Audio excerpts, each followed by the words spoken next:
So, you've just finished the best model you've ever built. You've employed some new techniques, added some amazing details, and it looks hot. In fact, it's probably the best model you've ever built. Maybe the best model that's been built by anyone. So you call up your friends and tell them to come check it out. And when they do, well, I guess it's cool, but hey, you put A6M5 Type 52 zeros on the 1942 Junyo. A6M5s weren't around in 1942. And what's this radar doing here? The Junyo wasn't equipped with radar in the Aleutian Islands invasion. Why are the comm towers up during flight operations? This is stupid! What an idiot! Well, that happens to me all the time. So I'm going to show you how to fix some of those things.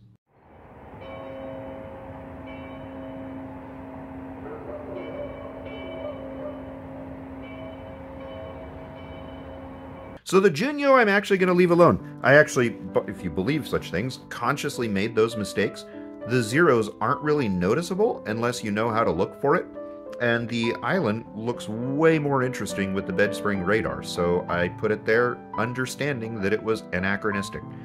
And honestly, this is the easiest way to deal with a major accident or mistake. Just ignore it or shrug it off. I call it the Soviet method. Maybe nobody will notice. Today, I'm going to fix the landing gear on a Shiden Kai and on my F4U1D Corsair that everyone pointed out was backwards last week. I'm also going to fill in those holes on my Fokker DR1 from when I glued the horizontal stabilizer on upside down, and I'm going to redo and repair some rigging on an Eindecker. Of course, you can use all this to repair broken pieces too, not just for when you do dumb mistakes. Normally, repairing something broken is as easy as just gluing it back on. But sometimes it takes a little extra finagling, or you need to take some extra care to make it look nice. So there's a bunch of ways to repair or fix landing gear, and I'm going to go over 3 of them. The first way is to just take the broken strut and simply glue it back in. Nothing fancy, but model glue actually works by welding the plastic together. So it should give you a pretty strong bond as long as you let it set up before messing with it. The Corsair landing gear, however, need to be switched around, which means I need to carefully break them off. Once you have the landing gear off, there's 2 ways you can get them back on. The first way I learned from a friend whose father was actually one of the first members of the International Plastic Modeling Society, which shortens to IPMS, but I generally like to spell that out because I don't want you to be confused with IPMS, the feminist organization. Anyway, what you do is get a tiny brass tube and then cut it so that you make a tiny little sleeve and then glue that in place and then just slip your landing gear in so that it's nice and secure. Most hobby shops have brass tubing in little itty-bitty tiny bits. I actually even saw some at Hobby Lobby the other day that would have worked just fine, but I only had a $5 budget and I decided to go for some matte varnish instead of the tubing. It's for the Longship. The second way is similar, but instead of making a sleeve, you make a post.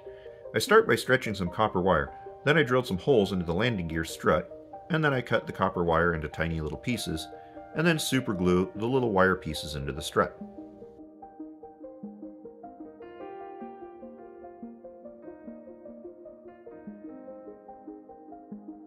I'll trim these later so they're not so long.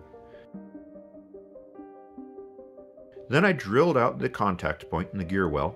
Be careful not to drill all the way through the wing or you'll be fixing one more dumb mistake.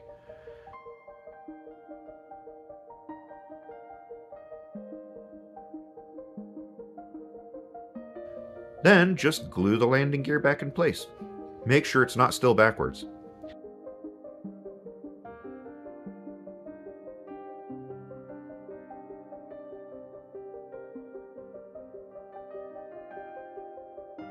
This might be overkill, but the little copper wire is there just to give the gear some extra strength since I had to intentionally break it to make it straight. And that's that. So the next problem is those holes on the DR1. If you watched that build video, you know that I glued the horizontal stabilizer upside down.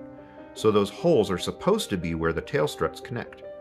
I could probably do the Soviet solution and ignore it since 99% of casual observers won't notice, but I actually plan on entering this in the model convention in Reno, so it needs to be tip-top. This would be way easier if I caught it before finishing everything else up, but it's still doable. First off, fill in the holes with putty, and I'm going to use as little putty as possible. After that, I'll do some rough cleaning with the hobby knife. Then I wanted to do some precision sanding, so I made a special little sanding tool with a toothpick and some 800 grit sandpaper.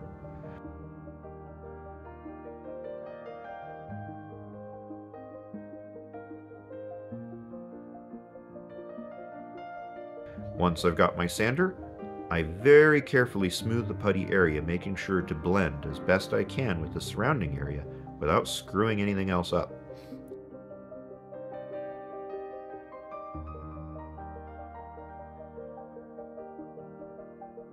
Then, just paint over the area carefully.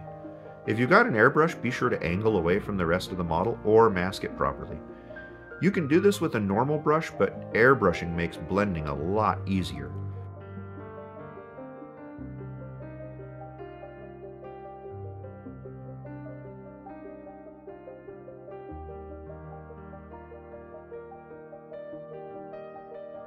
Then set it aside and don't forget to blend any weathering effects later on. And finally, I brought one of my Eindeckers over to a friend's house to photograph it for my channel trailer, which is forthcoming, and his 3-year-old daughter thought it would be fun. All's well that ends well, as I incorporated the brake into my trailer, and it gave me the opportunity to repair some rigging. It's actually really easy.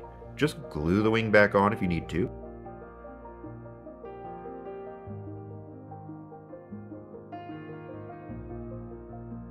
And reattach the rigging.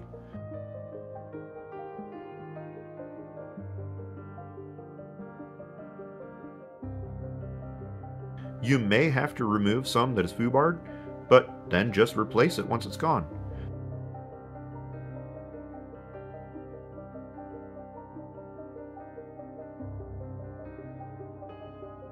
I used stretched sprue for the rigging on this model, which is probably the cheapest and easiest method, but it's also very fragile.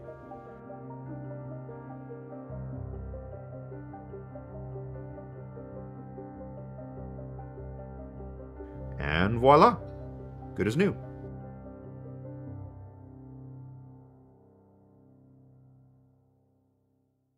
So those are the biggest mistakes and repairs that I normally have to deal with. What about you?